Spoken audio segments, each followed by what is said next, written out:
الحمد لله الذي هدانا سواء الطريق وجعل لنا التوفيق خير رفيق، والصلاة والسلام على من أرسله هدى هو بالاهتداء حقيق،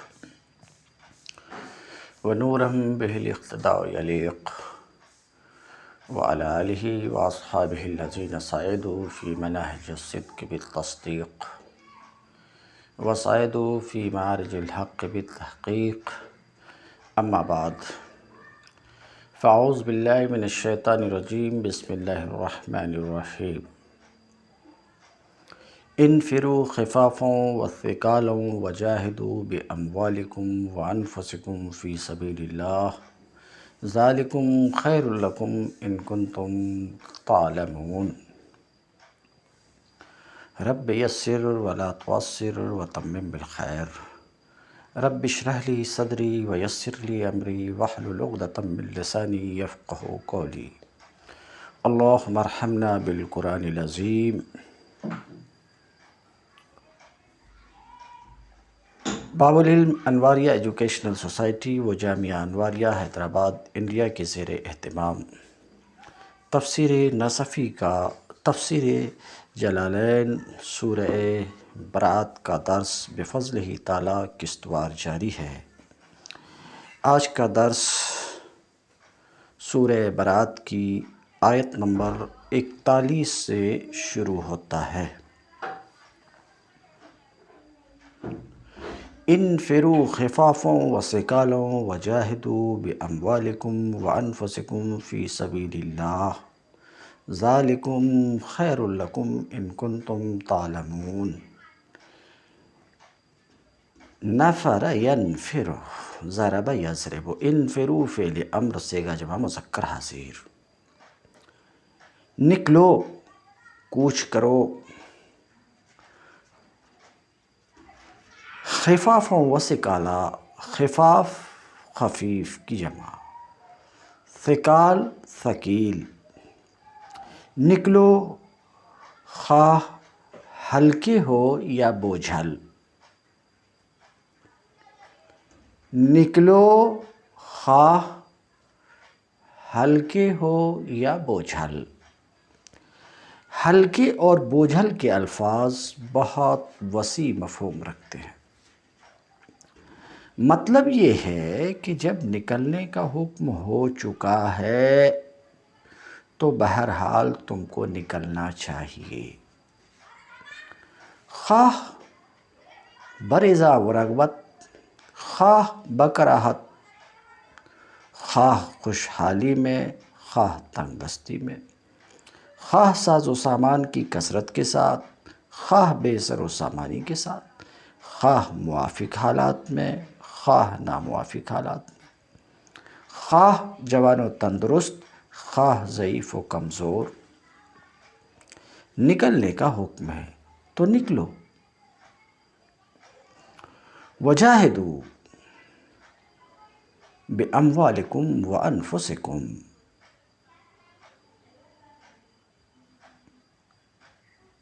اور جہاد کرو اللہ کی راہ میں اپنے مالوں اور اپنی جانوں کے ساتھ۔ ذالکم خیر لکم، یہ تمہارے لیے بہتر ہے اگر تم سمجھو تو۔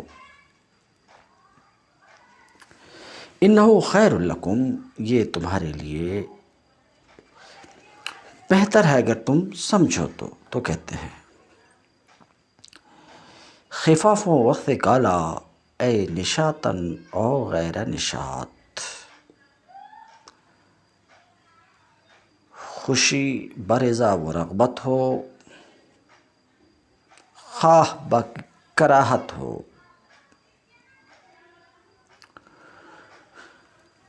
تو خفاف و ثقال کی تفسیر میں ایک قول تو یہ کہ نکلو خواہ برضا و رغبت ہو یا خواہ بکراہت۔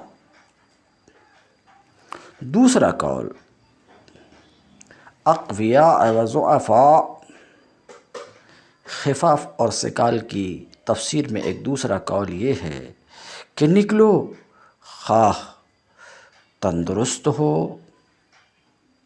خواہ کمزور ہو۔ ایک تیسرا قول اغنیاء و فقراء، تیسرا قول خفاف و ثقال کی تفسیر میں یہ ہے کہ مالدار ہو خواہ محتاج ہو۔ سماعت فرمایا آپ نے۔ وہی منسوخۃ بآیۃ لیس علی الضعفاء، اور اللہ تعالیٰ کا یہ قول مفسر کہتے ہیں، مصنف کہتے ہیں منسوخ ہے۔ کون سا؟ انفروا خفافا و ثقالا، یہ منسوخ ہے لیس علی الضعفاء، اس آیت سے منسوخ ہے، ایسا مفسر کہتے ہیں۔ تو انہوں جو کہہ رہے ہیں کہ یہ آیت منسوخ ہے، مطلب پچھلے دو قول کے بنا پر۔ پچھلے دو قول آپ نے دیکھا کہ خفاف و ثقال کی تفسیر میں انہوں نے 3 اقوال نقل کیے۔ پہلا قول نشاطاً اور غیر نشاط، یہ پہلا قول ہے، خواہ برضا و رغبت خواہ بکراہت، یہ پہلا قول۔ اور دوسرا قول اقویاء و ضعفاء، اور تیسرا قول اغنیاء فقراء۔ تو کہتے ہیں انہوں جو یہ بول رہے ہیں کہ منسوخ ہے، ایک دوسری آیت لیس علی الضعفاء سے سمجھ رہے ہیں منسوخ ہے، تو یہ منسوخ ہے پچھلے دو قول کے بنا پر۔ اما علی الاول، لیکن اگر خفاف و ثقال کا معنی نشاط اور غیر نشاط ہو و غیر نشاط ہو، برضا و رغبت خواہ بکراہت، یہ معنی ہو، تو نص کا کوئی مطلب ہی نہیں ہوتا، بالکل واضح ہے۔ تو نص کی جگہ اگر ہے تو وہ اللہ تعالیٰ کا قول ثقال ہے یا خفاف ہے، یا خفاف، تو اس میں بھی نسخ نہیں ہے بہرحال کسی بھی قول کے بنا پر۔ اتنی سی بات جمل میں ہے۔ محشی لکھتے ہیں کہ صاحب ہدایہ نے باب جہاد کے شروع میں یہ کہا ہے، سمجھ رہے ہیں، صاحب ہدایہ باب جہاد کے آغاز میں ان کا کلام اس بات کے اوپر دال ہے کہ یہ جو آیت ہے انفروا خفافا و ثقالا، یہ آیت نفیر عام پر محمول ہے۔ جب نفیر عام ہے، عام بگل بجا دی گئی، عام بلاوا ہے، تو ایسی صورت میں ہر ایک کو نکلنا ہی نکلنا ہے، خواہ وہ تندرست ہو یا کمزور ہو۔ تو صاحب ہدایہ نے یہ کہا ہے کہ یہ آیت جو ہے محمول ہے نفیر عام پر۔ تو صاحب ہدایہ کہتے ہیں کہ یہ آیت محمول ہے نفیر عام پر، اور یہاں مطلقاً بالکل نسخ نہیں ہے۔ کہا ہے صاحب ہدایہ نے کہا ہے مگر یہ کہ نفیر عام ہو، سمجھ رہے ہیں، تو پھر یہ آیت درست ہے کہ ایسی صورت میں جہاد اور کوچ کرنا اور نکلنا یہ فرض عین ہوگا اللہ تعالیٰ کی اس قول کی وجہ سے، انفروا خفافا و ثقالا، ایسا صاحب ہدایہ نے کہا۔ مگر جلال الدین سیوطی مفسر یہ کہتے ہیں کہ بعد کے دو قول کے بنا پر یہ اس آیت سے منسوخ ہے کہ ضعفاء پر نہیں ہے۔ وَجَاهِدُوا بِأَمْوَالِكُمْ وَأَنفُسِكُمْ فِي سَبِيلِ اللَّهِ ذَلِكُمْ خَيْرٌ لَكُمْ إِن كُنتُمْ تَعْلَمُونَ أَنَّهُ خَيْرٌ لَكُمْ، اگر تم سمجھو کہ یہ تمہارے لیے بہتر ہے، تو بوجھل نہ بنو، سستی نہ کرو، بات ختم ہو چکی۔ لو کان عرضا قریبا وسفرا قاصدا لاتبعوک ولکن بعدت علیہم الشقہ وسیحلفون باللہ لو استطعنا لخرجنا معکم یہلکون انفسہم واللہ یعلم انہم لکاذبون۔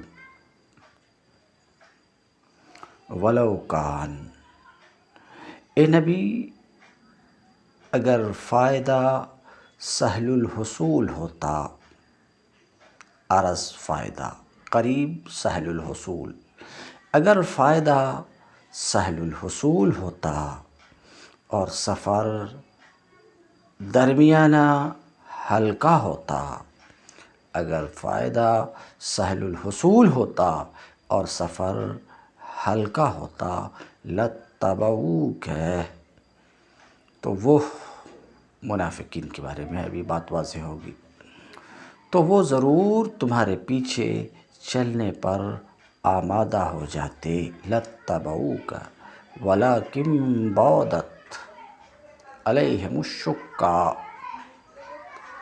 مگر ان پر تو یہ راستہ بہت کٹھن ہو گیا، ولیکن بعدت علیہم الشقہ، مگر ان پر تو یہ راستہ بہت کٹھن ہو گیا، یعنی یہ دیکھ کر کہ مقابلہ روم جیسی طاقت سے ہے اور زمانہ شدید گرمی کا ہے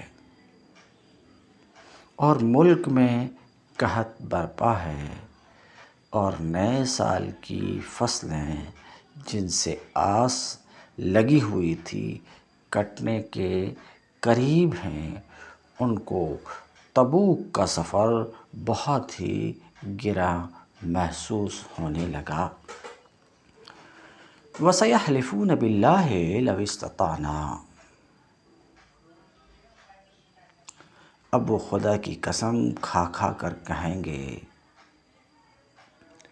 وَسَيَحْلِفُونَ بِاللَّهِ، اب وہ اللہ کی قسم کھا کھا کر کہیں گے، لَوِ اسْتَطَعْنَا لَخَرَجْنَا مَعَكُمْ، اگر ہم چل سکتے تو یقیناً تمہارے ساتھ چلتے۔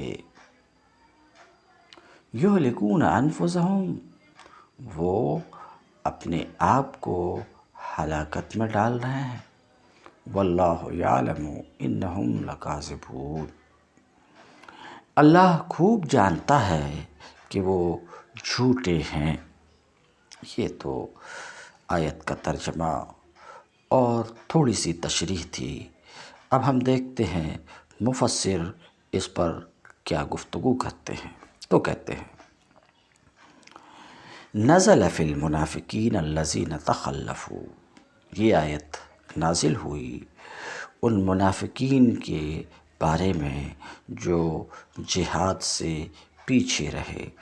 لو کان عرضا قریبا، اے ما دعوتہم الیہ، یہ ما دعوتہم الیہ اس تفسیر سے مصنف کی غرض کانے کے اسم کی طرف اشارہ ہے، یعنی اشارہ ہے اس بات کی طرف کہ کانا کا اسم مضمر ہے، یعنی اگر وہ چیز، اگر وہ جس کی طرف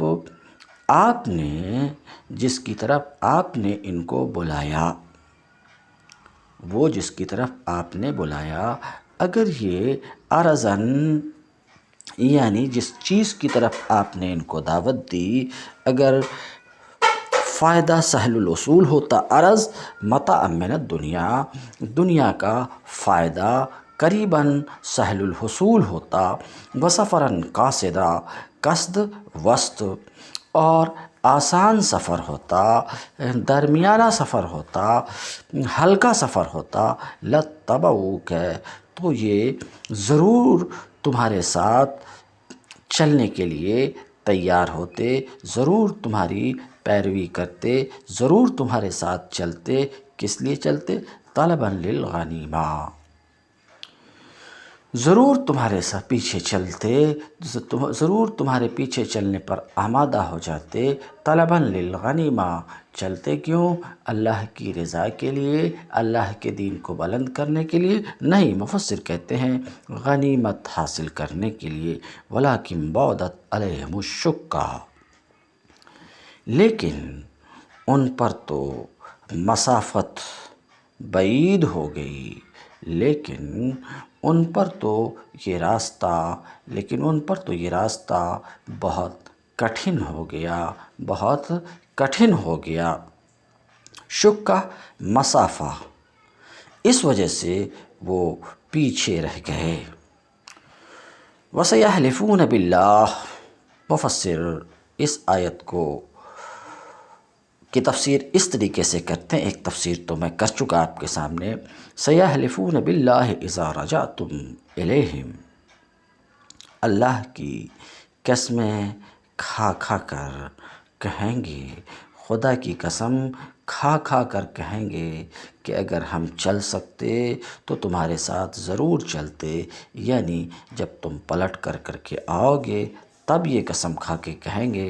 مفسر کی تفسیر کی بنا پر معنی یہ ہے، اور پہلی تفسیر کی بنا پر یہ معنی ہے کہ یہ راستہ ان پر کٹھن ہو گیا، یہ سفر ان کے لیے مشکل ہے، اس لیے اب جھوٹے عذرات لے کر کے تمہارے پاس آئیں گے اور قسم کھا کر کے بولیں گے کہ اب اللہ کی قسم کھا کر کہیں گے کہ اگر ہم چل سکتے تو ضرور تمہارے ساتھ چلتے تھے۔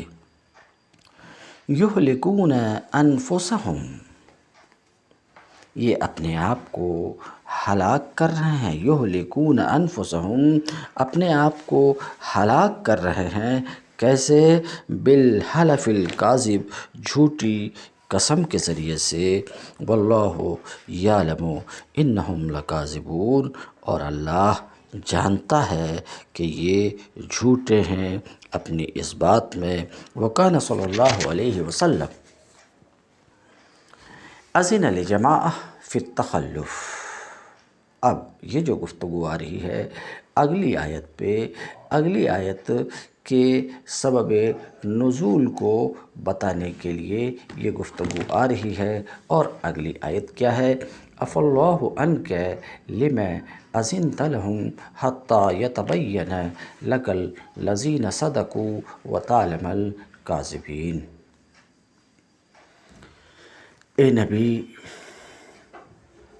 اللہ نے تمہیں معاف کر دیا، یہ ترجمہ مجھے زیادہ درست لگتا ہے، حالانکہ مترجمین نے اس کا ترجمہ کیا ہے اے نبی اللہ تمہیں معاف کرے، تو مترجمین نے اس کا ترجمہ یہی کیا، عفی اللہ عنک، اے نبی اللہ تمہیں معاف کرے، تم نے کیوں انہیں رخصت دی؟ لما اذنت لہم، تم نے کیوں انہیں رخصت دی؟ حتی یتبین لک الذین صدقوا وتعلم الکاذبین، تمہیں چاہیے تھا کہ خود رخصت نہ دیتے تاکہ تم پر کھل جاتا کہ کون لوگ سچے ہیں، اور جھوٹوں کو بھی اے نبی آپ دیکھ لیتے۔ یعنی بعض منافقین نے بناوٹی عذرات پیش کر کے نبی کریم صلی اللہ علیہ وسلم سے رخصت مانگی تھی، اور حضور نے بھی اپنے طبعی حلم کے بنا پر یہ جاننے کے باوجود کہ وہ محض بہانے کر رہے ہیں ان کو رخصت عطا فرما دی۔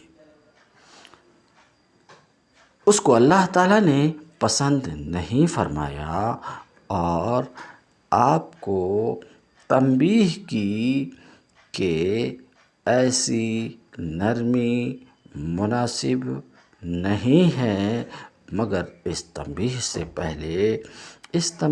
پہلے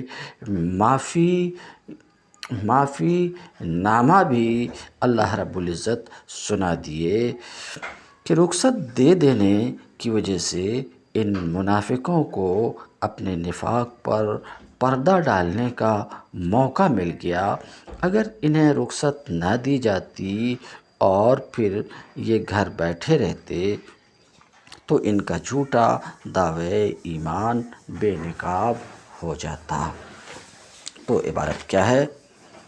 کان صلی اللہ علیہ وسلم اذن لجماعہ فی التخلف، نبی کریم صلی اللہ علیہ وسلم نے منافقین کی ایک جماعت کو پیچھے رہ جانے کی اجازت دے دی تھی، آپ نے سن لیا۔ پیچھے رہ جانے کی رخصت دے دی تھی۔ آپ صلی اللہ علیہ وسلم کا یہ رخصت دینا مبنی بر اجتہاد تھا، اپنے اجتہاد کے بنا پر آپ نے رخصت دے دی تھی ان منافقین کو جو عذرات پیش کر کے رخصت چاہ رہے تھے۔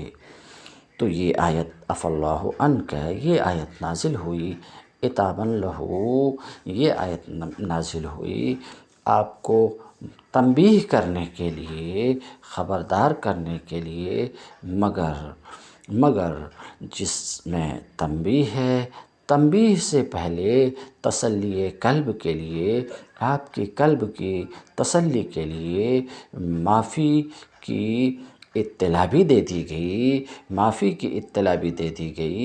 کہ جو کچھ آپ نے کیا اللہ نے معاف کر دیا، مگر اتنی نرمی ایسے لوگوں کے ساتھ نہیں ہونی چاہیے۔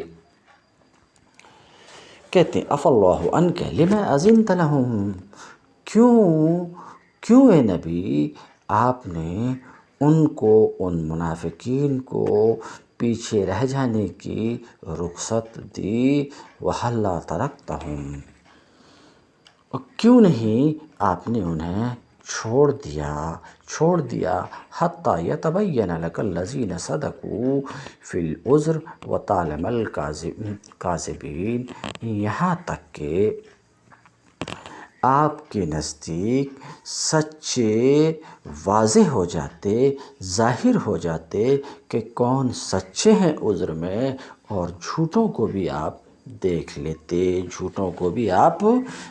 لیتے۔ لا يستأذنك الذين يؤمنون بالله واليوم الآخر أن يجاهدوا بأموالهم وأنفسهم والله عليم بالمتقين، جو لوگ اللہ اور روز آخر پر ایمان رکھتے ہیں، الذین یؤمنون باللہ والیوم الآخر، جو لوگ اللہ اور روز آخر پر ایمان رکھتے ہیں، وہ تو کبھی تم سے یہ درخواست نہ کریں گے، لا یستأذنک، وہ تو تم سے یہ درخواست نہ کریں گے، ان یجاہدوا باموالہم وانفسہم، درخواست نہ کریں گے کہ انہیں اپنی جان و مال کے ساتھ جہاد کرنے سے معاف رکھا جائے۔ اللہ متقیوں کو خوب جانتا ہے، انما یستأذنک الذین لا یؤمنون باللہ والیوم الآخر،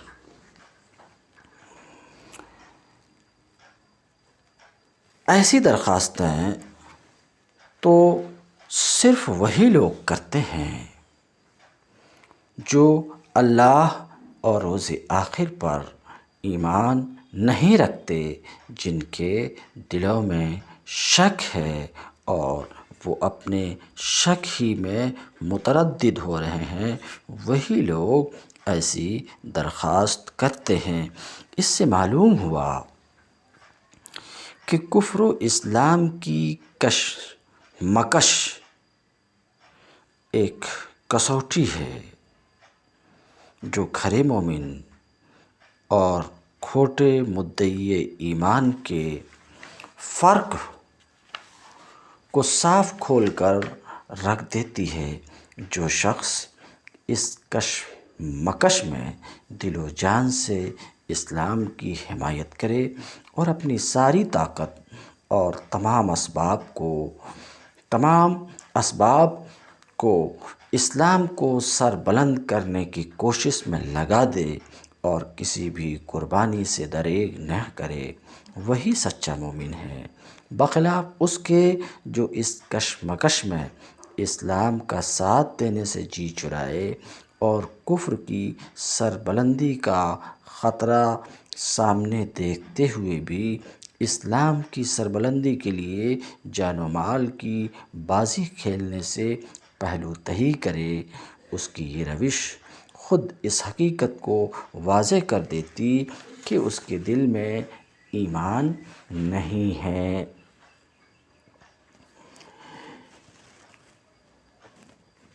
کہتے ہیں انما یستاذنک الذین لا یؤمنون باللہ والیوم الآخر، آپ سے رخصت وہی لوگ طلب کرتے ہیں اور طلب کریں گے جو اللہ اور روز آخر پر ایمان نہیں رکھتے، جن کے دلوں میں دین کے بارے میں شک ہے کہ وہ اپنے شک میں ہی حیران و پریشان ہیں، وہی لوگ آپ سے ایسی درخواست کریں گے۔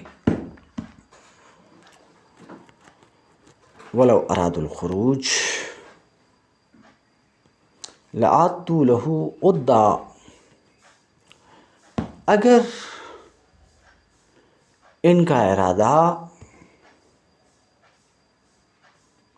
وَلَوْ أَرَادُوا الْخُرُوجَ لَأَعَدُّوا لَهُ عُدَّةً وَلَكِنْ كَرِهَ اللَّهُ بِعَاثَهُمْ فَثَبَّتَهُمْ وَقِيلَ اقْعُدُوا مَعَ الْقَاعِدِينَ، اگر واقعی ان کا ارادہ نکلنے کا ہوتا تو وہ اس کے لیے کچھ تیاری کرتے، لیکن اللہ کو ان کا اٹھنا پسند ہی نہ تھا۔ ان کو پسند نہیں تھا اٹھنا، کن کو؟ منافقین کو۔ انہوں نے نہ اٹھنے کا فیصلہ کیا تھا تو اللہ نے اسی کو فکس کر دیا۔ تو ایسا نہیں ہے کہ اللہ کے فکس کر دینے کی وجہ سے، اللہ کے مقدر کرنے کی وجہ سے وہ نہیں اٹھے تو ان کا جرم نہیں ہے۔ ان کا اپنا ارادہ نہیں تھا، ان کی اپنی چاہت نہیں تھی، ان کو پسند نہیں تھا، انہوں نے فیصلہ کر لیا تھا کہ ہمیں نہیں جانا ہے تو اللہ نے اس فیصلے کو قطعی شکل دے دی۔ تو جرم خود ان کا ہے، اللہ نے مقدر کر دیا، اس وجہ سے نہیں گئے، ایسا نہیں ہے۔ فَثَبَّتَهُمْ، تو ترجمہ یہ تھا کہ اگر واقعی ان کا ارادہ نکلنے کا ہوتا تو وہ اس کے لیے کچھ تو تیاری کرتے تھے، لیکن اللہ کو ان کا اٹھنا پسند ہی نہ تھا، یعنی بادل ناخواستہ اٹھنا اللہ کو پسند نہ تھا، کیونکہ جب وہ شرکت جہاد کے جذبے اور نیت سے خالی تھے اور ان کے اندر دین کی سربلندی کے لیے جافشانی کرنے کی کوئی خواہش نہ تھی، تو وہ صرف مسلمانوں کی شرما شرمی سے بددلی کے ساتھ یا کسی شرارت کی نیت سے مستعدی کے ساتھ اٹھتے، اور یہ چیز ہزار خرابیوں کی موجب ہوتی، جیسا کہ بعد والی آیت میں بتصریح فرمایا گیا ہے۔ مصنف کہتے ہیں وَلَوْ أَرَادُوا الْخُرُوجَ، اگر تمہارے ساتھ ان کے نکلنے کا ارادہ ہوتا، لَأَعَدُّوا لَهُ عُدَّةً أي أُهْبَةً، تو اس کی کچھ تیاری کرتے تھے، اس کی کچھ بھی تیاری کرتے تھے، یعنی آلات جنگ تیار کرتے تھے، توشہ تیار کرتے تھے۔ وَلَكِنْ كَرِهَ اللَّهُ بِعَاثَهُمْ، لیکن اللہ کو ان کا اٹھنا پسند نہیں تھا، تو اے لم یرید خروجہم، اللہ کو ان کا اٹھنا، ان کا نکلنا، انبیاس اے خروج پسند نہیں تھا۔ فثبتہم اے کثلہم، لوگ بھی معنی بیان کر رہے ہیں، تو اللہ نے ان کو سست کر دیا۔ وقیل لہم، اور ان سے کہہ دیا گیا کہ بیٹھے رہو، بیٹھے رہو بیٹھنے والوں کے ساتھ۔ بیٹھنے والوں کے ساتھ یعنی بیماروں کے ساتھ، عورتوں کے ساتھ، بچوں کے ساتھ۔ اللہ نے اسی کو مقدر کر دیا کہ بیٹھے رہو بیٹھنے والوں کے ساتھ، کیونکہ انہوں نے اپنے لیے بیٹھنے ہی کا فیصلہ کیا تھا۔ تو اب یہ نہیں کہا جا سکتا کہ اللہ نے جب مقدر کر دیا تھا تو وہ عاجز و مجبور تھے، یہ نہیں کہا جا سکتا۔ کیوں نہیں کہا جا سکتا؟ اس لیے کہ ان کا منافقین کا ارادہ تھا، ان کا عزم ہی تھا، انہوں فیصلہ کر لیے تھے، فیصلہ کر لیے تو اللہ نے بھی ان کو اوکے کر دیا۔ تو جرم اور گناہ تو بہرحال منافقین کا ہے، اس وجہ سے ان سے مواخذہ ہو رہا ہے اور مواخذہ ہوگا۔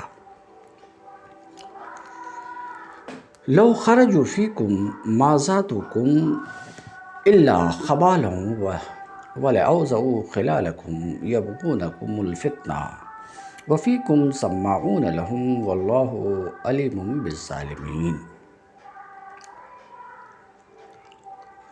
اگر وہ تمہارے ساتھ نکلتے، لو خرجوا فیکم، نہیں نکلے تو اس پر غم کھانے کی ضرورت نہیں ہے، اس پر افسوس کرنے کی ضرورت نہیں ہے، رنجیدہ ہونے کی ضرورت نہیں ہے، ان کے نہ نکلنے ہی میں تمہارا بھلا ہے۔ اگر وہ تمہارے ساتھ نکلتے تو پھر کیا ہوتا؟ ما زادوکم الا خبالا ولأوضعوا خلالکم یبغونکم، نکلتے تو تمہارے اندر خرابی کے سوا، خبال خرابی، فساد، خرابی کے سوا کسی چیز کا اضافہ نہیں کرتے، اور وہ نہ کرتے، وہ تمہارے درمیان فتنہ پردازی کے لیے، لأوضعوا خلالکم، تمہارے درمیان فتنہ پردازی کے لیے دوڑ دھوپ کرتے۔ اور تمہارے گروہ کا حال یہ ہے، وفیکم سماعون لہم، اور تمہارے گروہ کا حال یہ ہے کہ ابھی تمہارے گروہ میں بہت سے ایسے لوگ ہیں، موجود ہیں، جو ان کی باتیں کان لگا کر سنتے، سماعون، خوب سنتے ہیں ان کی باتیں۔ اللہ ان ظالموں کو جانتا ہے، اللہ ان ظالموں کو جانتا ہے۔ مصنف کہتے ہیں لو خرجوا فیکم، اگر وہ تمہارے ساتھ نکلتے، ما زادوکم الا خبالا، نکلتے تو تمہارے اندر خرابی کے سوا کسی چیز کا اضافہ نہ کرتے۔ خبال کا لغوی معنی بیان کر رہے ہیں، فساد، خرابی کے سوا کسی چیز کا اضافہ نہ کرتے۔ خرابی کا اضافہ کیسے کرتے؟ بتخذیل المومنین، پسپائی اور ترک جنگ پر اہل ایمان کو ابھار کر۔ وَلَأَوْضَعُوا خِلَالَكُمْ، خلالکم اے بینکم، اور تمہارے درمیان بھاگ دوڑ کرتے، تمہارے درمیان بھاگ دوڑ کرتے۔ کس کے لیے بھاگ دوڑ کرتے؟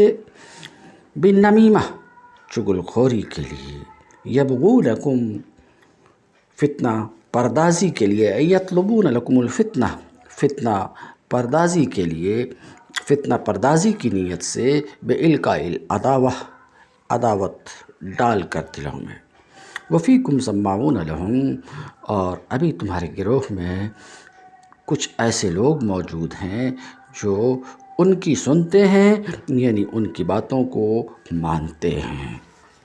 واللہ علیم بالظالمین، اللہ ان ظالموں کو خوب جانتا ہے۔ لقد ابتغوا طغوا الفتنة من قبل وقلبوا لك الأمور حتى جاء الحق وظهر أمر الله وهم كارهون۔ اس سے پہلے بھی من قبل، اس سے پہلے بھی ان لوگوں نے فتنہ انگیزی کی کوششیں کی ہیں، اور تمہیں ناکام کرنے کے لیے یہ ہر طرح کی تدبیروں کا الٹ پھیر کر چکے ہیں۔ وَقَلَّبُوا لَكَ الْأُمُورَ، یہاں تک کہ حتیٰ جائے، یہاں تک کہ ان کی مرضی کے خلاف حق آ گیا اور اللہ کا کام ہو کر رہا۔ لَقَدِ ابْتَغَوُا الْفِتْنَةَ، تمہارے خلاف فتنہ پردازی کر چکے ہیں اس سے پہلے بھی، اس وقت جب کہ تم مدینہ آئے۔ وَقَلَّبُوا لَكَ الْأُمُورَ، وَقَلَّبُوا لَكَ الْأُمُورَ، اور تمہیں ناکام کرنے کے لیے ہر طرح کی تدبیروں کا الٹ پھیر کر چکے ہیں، تمہارے دین کو باطل کرنے کی نیت سے۔ حتیٰ جاء الحق، یہاں تک کہ حتیٰ جاء الحق، یہاں تک کہ ان کی مرضی کے خلاف حق آ گیا۔ وہم کارہون، ان کی مرضی کے خلاف حق آ گیا اور اللہ کا دین غالب ہو کر رہا۔ ظہر ای عز، غلبہ کے معنی میں ہے، اللہ کا دین غالب ہو کر رہا۔ وہم کارہون لہو، درحالے کہ اس کا ترجمہ میں کر چکا ہوں، ان کو پسند نہیں تھا، پھر اس میں بظاہر داخل ہوئے۔ وَمِنْهُمْ مَنْ يَقُولُ ائذن لِّی وَلَا تَفْتِنِّی أَلَا فِی الْفِتْنَةِ سَقَطُوا إِنَّ جَہَنَّمَ لَمُحِیطَةٌ بِالْکَافِرِینَ وَإِن تُصِبْکَ حَسَنَةٌ تَسُؤْهُمْ وَإِن تُصِبْکَ مُصِیبَةٌ یَقُولُوا قَدْ أَخَذْنَا أَمْرَنَا مِن قَبْلُ وَیَتَوَلَّوْا وَهُمْ فَرِحُونَ۔ ان منافقین میں سے کوئی تو ایسا ہے جو کہتا ہے، منہم من یقول، ان منافقین میں سے کوئی ہے جو کہتا ہے، کیا کہتا ہے؟ مجھے رخصت دے دیجیے جہاد میں شرکت سے، ولا تفتنی، اور مجھ کو فتنے میں نہ ڈالیے۔ جو منافق بہانے کر کر کے پیچھے ٹھہر جانے کی اجازتیں مانگ رہے تھے، ان میں سے بعض ایسے بے باک بھی تھے جو راہ خدا سے قدم پیچھے ہٹانے کے لیے مذہبی و اخلاقی نوعیت کے ہیلے تراشتے تھے۔ چنانچہ ان میں سے ایک شخص جد بن قیس کے متعلق روایات میں آیا ہے کہ اس نے نبی کریم صلی اللہ علیہ وسلم کی خدمت میں حاضر ہو کر عرض کیا، میں ایک حسن پرست آدمی ہوں، میری قوم کے لوگ میری اس کمزوری سے واقف ہیں کہ عورت کے معاملہ میں مجھ سے صبر نہیں ہو سکتا، ڈرتا ہوں کہ کہیں رومی عورتوں کو دیکھ کر میرا قدم پھسل نہ جائے، لہٰذا آپ مجھے فتنے میں نہ ڈالیں، ولا تفتنی، اور اس جہاد کی شرکت سے مجھے مجھے معذور رکھیں۔ منہم من یقول ائذن لی، ان میں کوئی تو ایسا ہے جو یہ کہتا ہے، مجھے رخصت دیجیے فی التخلف، پیچھے رہ جانے کی، اور فتنے میں نہ ڈالیے۔ وہ کون ہے؟ تو مفسر بیان کر رہے ہیں، وہ جد بن قیس ہے۔ قال لہ النبی کریم صلی اللہ علیہ وسلم، نبی کریم صلی اللہ علیہ وسلم نے جد بن قیس سے فرمایا، بنی اصفر سے جہاد میں، قتال میں کیا تجھے کوئی دلچسپی ہے؟ تو اس کے جواب میں اس نے کہا کہ میں نساء کا شوقین ہوں اور ڈرتا ہوں کہ اگر میں بنی اصفر یعنی رومیوں کی عورتوں کو دیکھ لوں گا تو اپنے آپ کو روک نہیں پاؤں گا، لہٰذا آپ مجھے فتنے میں نہ ڈالیں۔ اس کے جواب میں اللہ رب العزت نے فرمایا الا فی الفتنۃ سکتوا، الا فی الفتنۃ سکتوا، فتنے ہی میں تو یہ لوگ پڑے ہیں۔ الا فی الفتنۃ سکتوا، فتنے ہی میں تو یہ لوگ پڑے ہیں، یعنی نام تو فتنے سے بچنے کا لیتے ہیں مگر در حقیقت نفاق اور جھوٹ اور ریاکاری کا فتنہ بری طرح ان پر مسلط ہے۔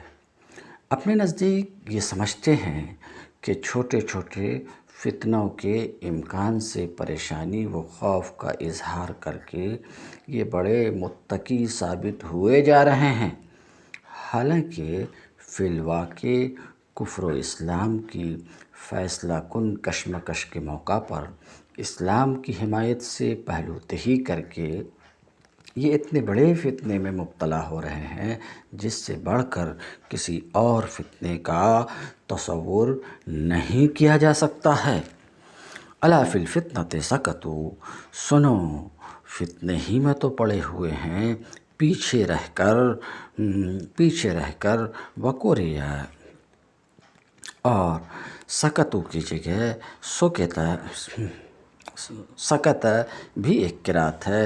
وَإِنَّ جَهَنَّمَ لَمُحِيطَةٌ بِالْكَافِرِينَ، یقیناً جہنم ان کافروں کو گھیر رکھا ہے، یعنی تقویٰ کی اس نمائش نے ان کو جہنم سے دور نہیں کیا بلکہ نفاق کی اس لعنت نے انہیں جہنم کے چنگل میں الٹا پھنسا دیا ہے۔ ان تصیبک حسنہ کنصر وغنیمہ، اگر تمہارا بھلا ہوتا تو انہیں رنج ہوتا ہے، اور اگر تمہارا برا ہوتا ہے یعنی تم پر کوئی مصیبت آتی ہے، شدت، کوئی مصیبت، کوئی سختی، کوئی برا وقت آتا ہے، یقولوا قد اخذنا امرنا من قبل ویتولوا وهم فرحون، تو یہ منہ پھیر کر خوش پلٹتے ہیں اور کہتے جاتے ہیں اچھا ہوا ہم نے پہلے ہی اپنا معاملہ ٹھیک کر لیا تھا، اچھا ہوا ہم نے پہلے ہی اپنا معاملہ ٹھیک کر لیا تھا۔ قل لن یصیبنا الا ما کتب اللہ لنا، ان سے کہو ہمیں ہرگز کوئی برائی یا بھلائی نہیں پہنچتی، ان سے کہو ہرگز ہمیں کوئی بھلائی یا برائی نہیں پہنچتی مگر وہی جو اللہ نے ہمارے لیے لکھ دیا ہے، بس وہی پہنچتی ہے۔ ما کتب اللہ لنا اصابتہ، جس کا پہنچنا اللہ نے لکھ دیا ہے، جس کا آ لگنا اللہ نے لکھ دیا ہے وہی پہنچتی ہے۔ ہوا مولانا، وہ ہمارا ناصر ہے، مولا کا لغوی معنی وہ ہمارا ناصر ہے اور ہمارے تمام کاموں کا منتظم ہے۔ وعلی اللہ فلیتوکل المؤمنون، اور ایمان والوں کو اللہ ہی پر بھروسہ کرنا چاہیے، ایمان والوں کو اللہ ہی پر بھروسہ کرنا چاہیے۔ قل هل تربصون بنا الا احدی الحسنیین، ان سے کہو اہل ایمان کو وعلی اللہ فلیتوکل کیا ہے، اور اہل ایمان کو اللہ ہی پر بھروسہ کرنا چاہیے، اللہ ہی پر بھروسہ کرنا چاہیے۔ یہاں دنیا پرست اور خدا پرست کی ذہنیت کے فرق کو واضح کیا گیا ہے۔ دنیا پرست جو کچھ کرتا ہے اپنے نفس کی رضا کے لیے کرتا ہے، اس کے نفس کی خوشی بعض دنیاوی مقاصد کے حصول پر منحصر ہوتی۔ یہ مقاصد اسے حاصل ہو جائیں تو وہ پھول جاتا ہے، اور حاصل نہ ہو تو اس پر مردنی چھا جاتی ہے۔ پھر اس کا سہارا تمام تر مادی اسباب پر ہوتا ہے۔ وہ سازگار ہوں تو اس کا دل بڑھنے لگتا ہے، ناسازگار ہوتے نظر آئیں تو اس کی ہمت ٹوٹ جاتی ہے، بخلاف اس کے کہ خدا پرست انسان جو کچھ کرتا ہے اللہ کی رضا کے لیے کرتا ہے، اور اس کام میں اس کا بھروسہ اپنی قوت یا مادی اسباب پر نہیں بلکہ اللہ کی ذات پر ہوتا ہے۔ راہ حق میں کام کرتے ہوئے اس پر مصائب نازل ہوں یا کامرانیوں کی بارش ہو، دونوں صورتوں میں وہ یہی سمجھتا ہے کہ جو کچھ اللہ کی مرضی ہے وہ پوری ہو رہی ہے۔ مصائب اس کا دل نہیں توڑ سکتے، کامیابیاں اس کو تکبر میں مبتلا نہیں کر سکتی، کیونکہ اول تو دونوں کو وہ اپنے حق میں خدا کی طرف سے سمجھتا ہے۔ اسے ہر حال میں یہ فکر ہوتی کہ خدا کی ڈالی ہوئی اس آزمائش سے بخیریت گزر جائے۔ دوسرے اس کے پیش نظر دنیاوی مقاصد نہیں ہوتے کہ ان کے لحاظ سے وہ اپنی کامیابی یا ناکامی کا اندازہ کرے۔ اس کے سامنے تو رضائے مولا، رضائے الہی، رضائے مولا کا مقصد وحید ہوتا ہے۔ اس مقصد سے اس کے قریب یا دور ہونے کا پیمانہ کسی دنیاوی کامیابی کا حصول یا عدم حصول نہیں ہے، بلکہ صرف یہ امر ہے کہ راہ خدا میں جان و مال کی بازی لگانے کا جو فرض اس پر عائد ہوتا تھا اسے اس نے کہاں تک انجام دیا۔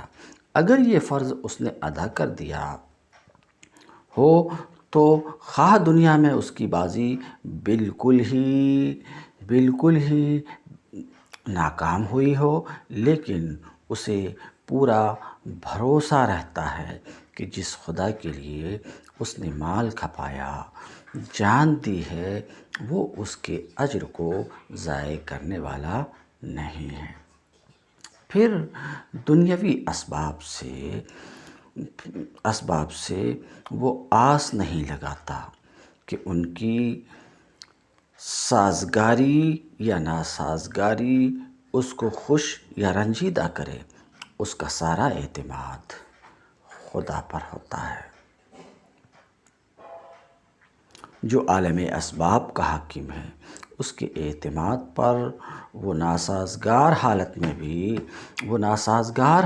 بھی اسی عزت و ہمت کے ساتھ کام کیے جاتا ہے جس کا اظہار اہل دنیا سے صرف سازگار حالات میں ہی ہوا کرتا۔ پس اللہ تعالیٰ فرماتا ہے، ان دنیا پرست منافقین سے کہہ دو، ہمارا معاملہ تمہارے معاملہ سے بنیادی طور پر مختلف ہے۔ تمہاری خوشی و رنج کے قوانین کچھ اور ہیں، ہمارے کچھ اور۔ تم اطمینان و بے اطمینانی اور کسی اور ماخذ سے کام لیتے ہو، اور ہم کسی اور ماخذ سے۔ قل هل تربصون بنا الا احدی الحسنیین فنحن نتربص بکم ان یصیبکم اللہ بعذاب من عنده او بایدینا فتربصوا انا معکم متربصون۔ ان سے کہو، تم ہمارے معاملہ میں جس چیز کے منتظر ہو ان سے کہو کہ تم ہمارے معاملے میں جس چیز کے منتظر ہو وہ اس کے سوا اور کیا ہے کہ دو بھلائیوں میں سے ایک بھلائی ہے، دو بھلائیوں میں سے ایک بھلائی ہے۔ ان سے کہو تم ہمارے معاملے میں جس بات کے منتظر ہو وہ ہمارے حق میں دو بھلائیوں میں سے ایک بھلائی ہی ہے۔ یعنی منافقین حسب عادت اس موقع پر بھی کفر و اسلام کی اس کشمکش میں حصہ لینے کے بجائے اپنی دانست میں کمال دانشمندی کے ساتھ دور بیٹھے ہوئے یہ دیکھنا چاہتے تھے کہ اس کشمکش کا انجام کیا ہوتا ہے۔ رسول اور اصحاب رسول فتح یاب ہو کر آتے ہیں یا رومیوں کی فوجی طاقت سے ٹکرا کر پاش پاش ہو جاتے ہیں۔ اس کا جواب انہیں یہ دیا گیا کہ جن دو نتیجوں میں سے ایک کے ظہور کا تمہیں انتظار ہے، اہل ایمان کے لیے تو وہ دونوں ہی سراسر بھلائی ہیں کہ یا تو شہید ہوتے ہیں یا غازی۔ وہ اگر فتح یاب ہوں تو اس کا بھلائی ہونا تو ظاہر ہی ہے، لیکن اگر اپنے مقصد کی راہ میں جانا لڑاتے ہوئے وہ سب کے سب شہید ہو جائیں تب بھی دنیا کی نگاہ میں چاہے یہ انتہائی ناکامی ہو مگر حقیقت میں یہ بھی ایک دوسری کامیابی ہے۔ اس لیے کہ مومن کی کامیابی و ناکامیابی کا معیار یہ نہیں ہے کہ اس نے کوئی ملک فتح کیا یا نہیں، کوئی حکومت قائم کر دی یا نہیں، بلکہ اس کا معیار یہ ہے کہ اس نے اپنے خدا کے کلمے کو بلند کرنے کے لیے اپنے دل و دماغ اور جسم و جان کی ساری قوتیں لڑا دی یا نہیں۔ یہ کام اگر اس نے کر دیا تو در حقیقت وہ کامیاب ہے، خواہ دنیا کے اعتبار سے اس کی کوشش کا نتیجہ صفر ہی کیوں نہ ہو۔ وَنَحْنُ نَتَرَبَّصُ بِكُمْ، اور ہم تمہارے معاملے میں جس چیز کے منتظر ہیں، وَنَحْنُ نَتَرَبَّصُ بِكُمْ أَن يُصِيبَكُمُ اللَّهُ بِعَذَابٍ مِّنْ عِندِهِ أَوْ بِأَيْدِينَا، وہ یہ ہے کہ اللہ خود تم کو سزا دیتا ہے یا ہمارے ہاتھوں دلواتا ہے۔ فَتَرَبَّصُوا، اچھا تو اب تم بھی انتظار کرو، ہم بھی تمہارے ساتھ انتظار کرتے ہیں۔ اب دیکھتے ہیں مفسر کیا کہتے ہیں۔ قُلْ هَلْ تَرَبَّصُونَ فِيهِ حذف عہدت تائین، کہتے ہیں یہاں پر ایک تا کو حذف کر دیا گیا ہے، باب تفاعل سے فعل مضارع صیغہ جمع مذکر حاضر ہے، تو یہ اصل میں تھا تتربصون، کہتے ہیں یہاں ایک تا کو حذف کر دیا گیا، اے تنتظرون، اس سے لغوی معنی بیان کر رہے ہیں کہ تربص کا معنی انتظار ہے، کہ تم انتظار کر رہے ہو کہ تنتظرون ان یقع بنا، کہ ہمارے ساتھ تم انتظار کر رہے ہو کہ ہمارے ساتھ واقع ہو دو اچھے انجاموں میں سے کوئی ایک، عاقبتاً سے اشارہ کرنا چاہ رہے ہیں کہ حسنیین یہ صفت ہے موصوف مقدر عاقبتین کی، کہتے ہیں تثنیہ حسنیین یہ تثنیہ ہے حسنہ کا، فعلا کا، اور یہ حسنہ یہ احسن کی تانیث ہے، افعل فعلا، دو اچھائیوں میں سے کسی ایک کا تم ہمارے حق میں انتظار کر رہے ہو، وہ دو اچھائیاں کیا ہے؟ یا تو فتح یا شہادت، دو اچھائیاں یا تو مدد یا شہادت۔